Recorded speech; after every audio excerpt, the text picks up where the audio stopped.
Today is Orphan Sunday. This is a day when Christians around the world think together about vulnerable children and what God calls us to do on their behalf.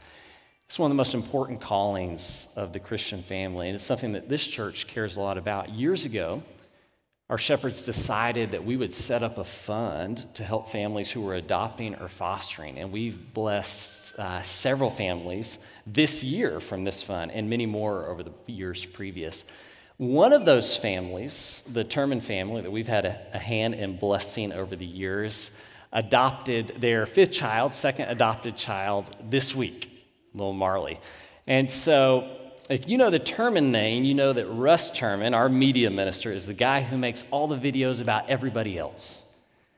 And so we knew this was coming up this week, and I begged Russ to make a video about Marley's adoption for us because we want to celebrate this girl coming into her forever family. This is something that you've all had a hand in. I'll talk a little bit more about that in a minute, but let's watch this video as we get started. Tell me your full name. Jaden Turman. All right, and now what's your sister's name? Marley. Marley what? Marley Elizabeth Turman. Nice. And what was awesome about today? Well, we adopted her. 2020 was a crazy year for all of us. We had no idea that we would be streaming our church services from our living room or that our oldest son would graduate high school in a drive-through car line. But by far, the most life-changing thing for our family was that we started fostering Jaden's little sister, Marley. Jaden, who you holding? Marley. It was a life-changing decision that we were scared to make. We had 4 boys at the time, and we didn't know if we could take on the responsibility and the energy it takes to raise another child.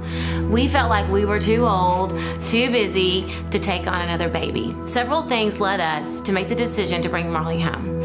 One of those things was that we didn't want her to just go into the foster care system, into a family that we didn't know. Since we are Christians, we believe in the teachings of the Bible, and probably the most important are those passages that tell us not to be afraid.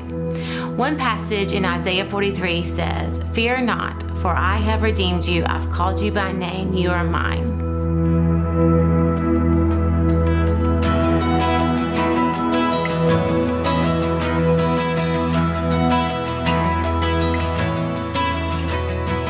Fear not, for I have redeemed you. I've called you by name. You are mine.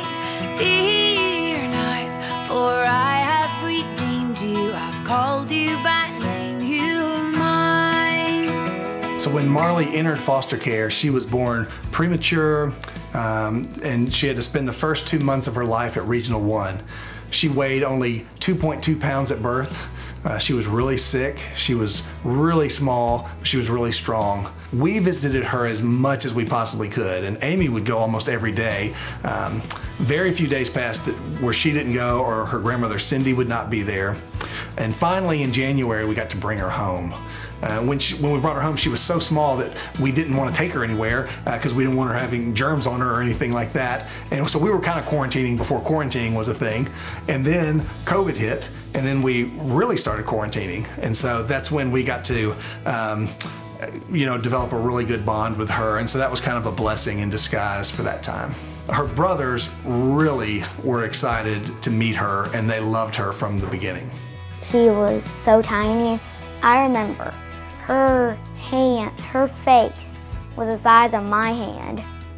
It was so tiny. Well, we got to hold her, and she was very tiny, and Gracie and Todd were here. It has been awesome to watch Marley grow up these past 2 years, and I'm thankful she's a part of our family. There was nothing in my head that didn't see her as anything but a sister already. After almost 2 years in foster care, this past Tuesday we were able to adopt Marley, and we are so thankful. It is my pleasure to grant this adoption. It's always these are happy days, and so I'm just very happy to be a part of it. I have the orders of guardianship and the final adoption decree, and and I will sign them this morning. We are thankful to provide her a safe place, a permanent place that she can call home, and that she is connected with her siblings. But most importantly, we are so grateful for the responsibility to teach her how important she is in God's kingdom, and that He, the creator of this earth, has called her by name, and she is His. Don't you forget that I made you. Don't believe that you're not enough. I'll never leave or forsake you. Try to remember my love. Fear not, for I have redeemed you. I've called you by name. You are mine. For I have redeemed you, I've called you by name, you are mine. I have called you by name, you are mine. I have called you by name, you are mine.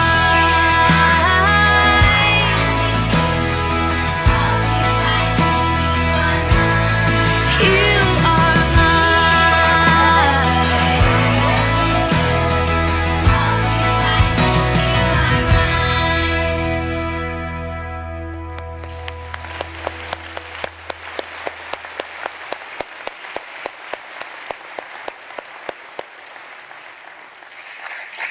That is good. That is good right there. So, you know that each year we take up a Life-Giving Sunday special contribution. We're taking that up next week. We're going to try to raise $275,000 and then give it away to the best ministries in Memphis and around the world.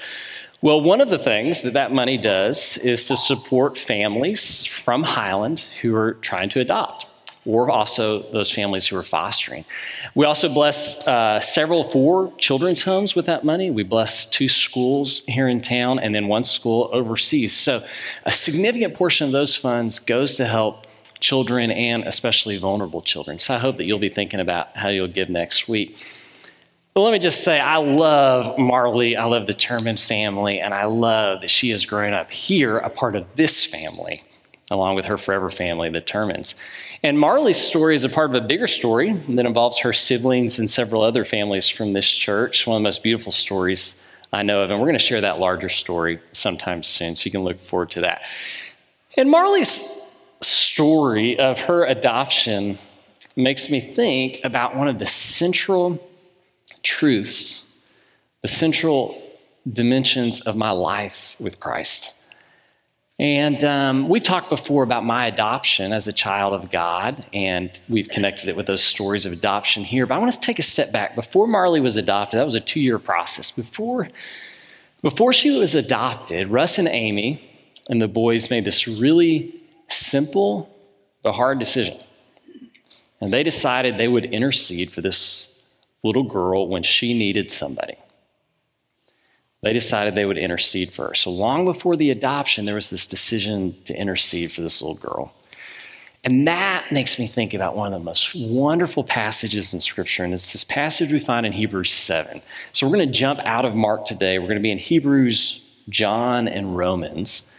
Let me call your attention, though, to this passage in Hebrews. This is in Hebrews 7. Leading up to this, the author of Hebrews says that Jesus, by his death, by his blood, does something for us that is once for all. It's eternal. That is the forgiveness of our sins. But then he says, the story of Jesus doesn't stop with his death. He is brought back from the dead, and he's brought back for a purpose. And this is what we find in Hebrews 7. He says this: therefore, he is able to save completely those who come to God through him, Jesus, because he always lives to intercede for them. So think about this. When Jesus dies, God isn't up there in the throne room saying wonder what I should do now. He's died. He forgave sins. That was great. I guess I could bring him back from the dead. That'd be pretty cool. People would talk about that for a long time. That's not what's happening. God has this plan in bringing Jesus back back from the dead is critical to the plan. You know, Jesus says from the cross, it is finished. And about a portion of his job, he's absolutely right. The sins of the world are forgiven upon the cross. But there is more work that is unfinished for Jesus to do, and that is to intercede for you and me. Hebrews says that he lives for a purpose. He has a job to do, and that purpose is to intercede for you and me.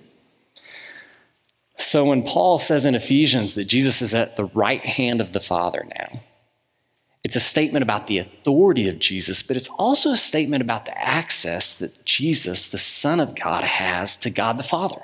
He is at his right hand, so he is able, because he's stationed there, positioned there, to intercede for you and me every day and eternally. He lives for a purpose now. He has a job to do, a job that's been given to him by God the Father, and that job is to sit at the Father's right hand and intercede for you and me. That's the job. So we might imagine the conversation that God the Son and God the Father are having for eternity. And in my office, this sounded really good. We'll see how it sounds in front of several hundred people. You can imagine it like this, though. Jesus looks to the Father. He says, Father, Dad, you see Eric down there? God says, yeah, he's got some problems. And Jesus says, well, that's the thing, God. He does have some problems. And because of that, I want you today to apply my death to his life. I want you to forgive him of his sins, his problems. And when you look at him, I want you to look at him and see me, because you have applied what I have done already to him today. God says, I like the sound of that. I can do that. So you know what, son? I look at Eric today and I see you. And Jesus says, that's great. Because do you know that Eric is praying to you every day?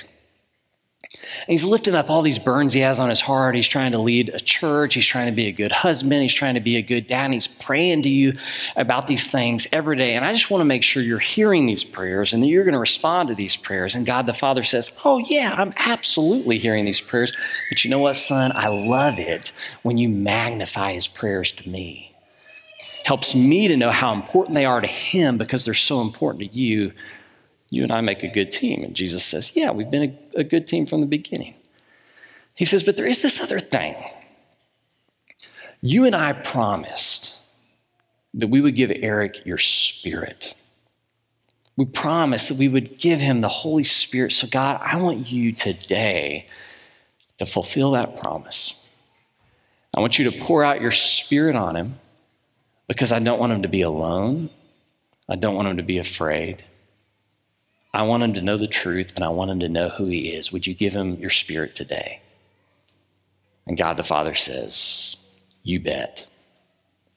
Fist bump. You know, like, I don't know if that's heretical to imagine a conversation and to pretend to be God the Father and God the Son. And if so, you know, let me move over just a little bit. I don't think so, because all that comes straight from Scripture. We actually know exactly what God the Son and God the Father are talking about every day. We're told, all that comes straight from Scripture. We're told that Jesus is interceding for you and me, ensuring that his death is applied to my life every day. He's magnifying the prayers that I offer to the Father, and he's asking the Father to pour out the Spirit on my behalf. So this is what Jesus says in John. This is John 14. Look at verse 16. Look at this with me. Jesus says, I will ask the Father, so I will intercede for you to the Father. I will ask the Father, and he will send another companion who will be with you forever. This companion is the Spirit of truth, whom the world can't receive because it neither sees him nor recognizes him, but you know him because he lives with you and will be with you. I won't leave you as what? Orphans. I will come to you. Now this is where it gets really good. Jesus has been given a job by the Father that he is to do forever. But Jesus doesn't do this job begrudgingly. He is motivated to do his job. And what's he motivated by? He's motivated by you. He doesn't want you to be an orphan, he says. He doesn't want you to feel like to try to navigate this world as an orphan. And so that's why he does his job. Now think about that. I mean, of all the words that Jesus could have used, I'm going to do this because I don't want him to be scared, or I don't want him to be alone, or I don't want him to have trouble or to suffer. He doesn't say any of those things. He says, I'm going to do this because I will not leave them as orphans. You know, apparently there is something that is nearly universal, eternal, about parents, about having parents or not having them, right? And as a parent, that hits me pretty hard trying to do this thing well. We recently, our staff and elders got trained in this form of prayer. It's called freedom prayer. It's basically training to help us intercede better for you. And those who are training us said they kept using all these examples of the things that people might come to you in their life. And I can vouch for this. I've often seen this, the things that people from the church come to you wanting healing or freedom from. And it seemed like 9 times out of 10, it was a wound from their parents who didn't do something for them that they should have done for them, or who abandoned them in a time of need. Parenting is hard, and even those of us with good parents sometimes have wounds from our parents. Buster and Kim Clemens, who are great parents, raised 3 great boys. But the other day, Buster in the office asked me how I was doing as a dad, and I told him it was hard. And he said, yeah, Kim and I used to tell the boys, we're probably messing you up. But one day when you're talking to your therapist, tell them we didn't mean to. And I can relate to that. Parenting's hard. And so even those of us with great parents sometimes have wounds from our parents. And then I know people here who were abandoned or hurt by their parents when they needed them most.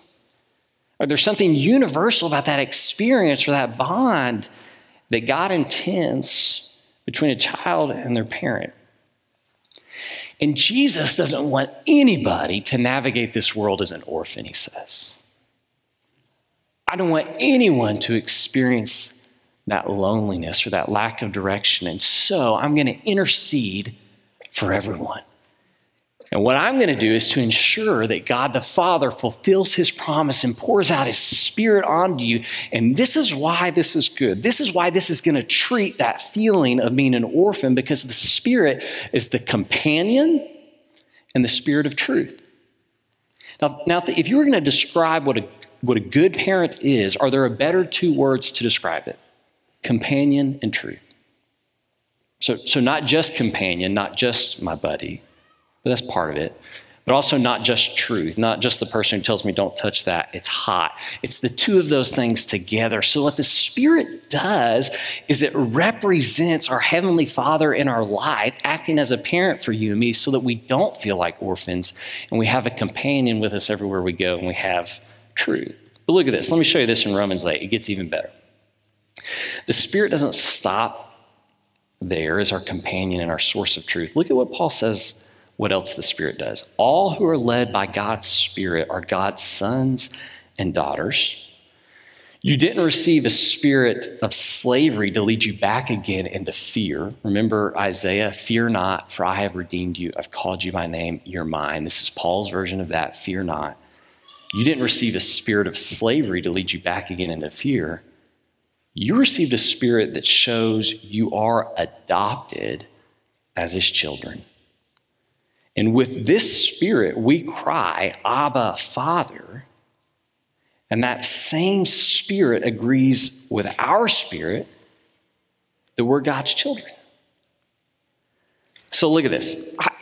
My whole goal this morning is not to get you to do anything specific. I just want you to glory into what Jesus is doing for his people every day. And this is what Jesus is doing. Jesus is interceding with the Father for you and me so that the Father will pour out the Spirit so that the Spirit can testify, can shout back to the Father, this child is yours. That's what he says the Spirit's doing. It's not only your companion, it's not only guiding you in the truth. The Spirit is witnessing or testifying to the Father, this child is your child whom you've adopted, and you better treat this child as yours. We got to watch Marley's adoption hearing. It was all on Zoom, which that's the world we're living in. And so we piled into the staff conference room and got to watch the hearing on Zoom. And Russ and Amy will tell you that it was a long process. It was about a 2-year process, and there were several delays in the process. I think the last delay set them back another month in the adoption because they were missing the records of a dental visit for Marley that were required by the court. And she didn't even have teeth. Yeah, it was like, I think she's got a couple teeth now. But okay, that was what delayed it. But anyways, all that evidence is put into a file, and we watched it happen. The hearing's pretty short. Their lawyer says a couple things to Russ and Amy, and the judge is just going through this file, and the file is testifying, this girl is theirs. This is their girl. This is their child. She belongs to them. And all the judge does is validate or stamp that testimony. This child belongs to them. And that's what Paul's saying the Spirit does for you and me. The Spirit is our companion, it's our guide and truth, but maybe most importantly for us, the Spirit is our witness or our testimony or the evidence to the Father that I belong to Him. I've been brought into His family. And so think about this, the most important dynamics or dimension in my life, my identity as a son of God. Your identity as a son or daughter of God, this most important dynamic in my life is the result of someone, namely Jesus Christ, interceding for me every single day. That's it. And this divine economy or divine exchange happens as a result where the Son intercedes to the Father for me in response. The Father pours out His Spirit onto me, and then the Spirit testifies back to the Father, this is your son. This is your daughter. Treat him like that. Man, isn't that great? What Paul says is, and as you saw in that video, fear not. What that does, once I know who I am, I can navigate this world without fear. Because I know I belong. I know what I'm supposed to do as a son or daughter of God. This world is so confusing. This world is so scary, and I don't have to be scared. I don't have to be confused because I know who I am. I know who I am. So the divine economy or the divine exchange that's going on forever, the one that we know what's happening in heaven. We know what's happening in our hearts. Like that is spelled out for us, okay? This economy of the Son interceding for me, the Father pouring out His Spirit in response, and the Spirit testifying that I belong to the Father. You and I are caught up in the middle of that. And so, when Scripture calls on God's people to intercede for others, this is why. Because someone's interceding for me. It's that simple. Scripture calls on us to intercede for 3 groups of people all the time. There are others we're called to intercede for frequently, but all the time, widows, the stranger, and orphans. Why? Because God does not want anyone to experience this world as an orphan. So maybe that's a good reason for you to intercede for somebody. Maybe this week God's calling you to intercede for somebody in your life. Maybe that's just prayer for somebody. Maybe He's calling you to intercede for a child. Maybe next week you and your spouse or you and your family get together and you think about what you're going to give to our Life-Giving Sunday next week when we were going to pour out a significant amount of that money to bless children looking for their forever families. Maybe you're going to save up for that. And God's going to motivate you to intercede in that way. Maybe God's placing on your heart right now adoption or foster care. And if that's you, shoot me an email. We got all these people at this church who would love to help you walk through that journey Maybe God's putting that on your heart. Maybe God's just calling you to mentor a child, to go study sight words down at LaRose or Macon Hall. Or maybe God's just placing on your heart, interceding for somebody who's grown, for an adult. I need to intercede for this person. Maybe God's just putting that on your heart this morning. I don't know who it is. I don't know what God's calling you. I don't want to pretend I do. But let me tell you, you have been called to intercede for somebody. Because he's done it first for you. I mean, that's the fabric of my life, is the intercession of the Son on my behalf, God's response and the Spirit's testimony. I'm caught up in that. This is my calling, to intercede for somebody. Now, here's the thing. It turns out you and I are not God. We're not the Son. We have the Spirit. We're not the Spirit. And the intercession of God the Father God the Son to the Father, including the Spirit, is a perfect process that always ends in our adoption. But when we intercede for somebody else, it doesn't always end that way. I'm thinking about families here at this church who have fostered, who have grown to love a child as their own child, and then maybe that child's birth family kind of gets it together and they're ready to receive their child back into their home. And we celebrate that and rejoice about that. But like, I've walked with the families here who know that is a hard thing, to intercede for a child and for it to not end like that. Okay. And so for those families, I just want to point your attention to this. This is Psalm 9:9. This is what the Lord says about himself. The Lord is a safe place for the oppressed, a safe place in difficult times. I believe that God's desire, his intent, his plan through Jesus Christ is that no one would experience this world as an orphan. And I trust God and his sovereignty and his will fulfill that promise in one way or the other. But I think that sometimes what God needs is just somebody to be a safe place for somebody else in a difficult time.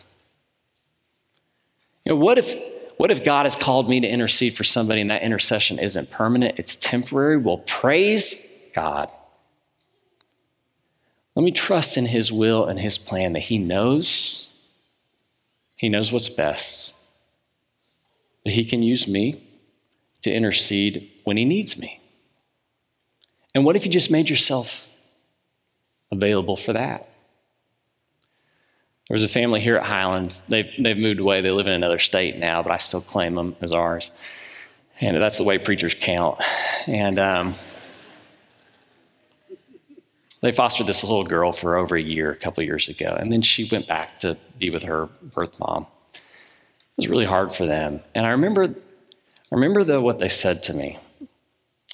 They said, who knows what she might have been spared from this year? Who knows? And that was what gave them peace. Church, we believe at Highland that we are called to intercede for vulnerable children. We're doing that in all kinds of ways. One of those ways is through a number of families, much like the Termans, who are bringing children into their homes. And maybe God has placed that on your heart. And if so, I want to bless you in that, and I encourage you to reach out to me. We'd like to help. In fact, we'll help pay for it, among other things. That's one of the things we do next week when we raise all that money. Now, whether that's your calling or not, God has called you to intercede for somebody because his son's interceding for you. Who will you intercede for this week? Who's that person? Maybe it's temporary. God's intercession is permanent. It's always, and we're not God. Maybe it's temporary. Okay, let's trust him and make ourselves available for whatever temporary thing he may want to do in us for somebody else. Can you do that? Let me pray over you as we dismiss. God, these are your children here. These are your sons and daughters. Your Spirit cries out through us right now, through each and every heart in this room, Abba, Father. I pray, God, that you would honor each of your children here in this place. And I know that you will, because right now Jesus receives this prayer and magnifies it to you. You hear our hearts, God, because of the work of your Son, Jesus Christ. God, I pray just a prayer of hope and gratitude and thanks, because I know that in response to your Son, you're going to pour out your Spirit on us, and he'll continue to testify on our behalf. God, because of the intercession of your Son, would you move in us that we might intercede for somebody this week? I don't know who that person is. Each and every person in this room, you're probably placing on their heart some person, they see somebody in their mind. Would you just compel them, inspire them, motivate them to come to you and to intercede for that person this week? That's a small thing to ask, God, but we believe you do big things because someone intercedes. We pray this in the name of your Son, our intercessor, Jesus. Amen.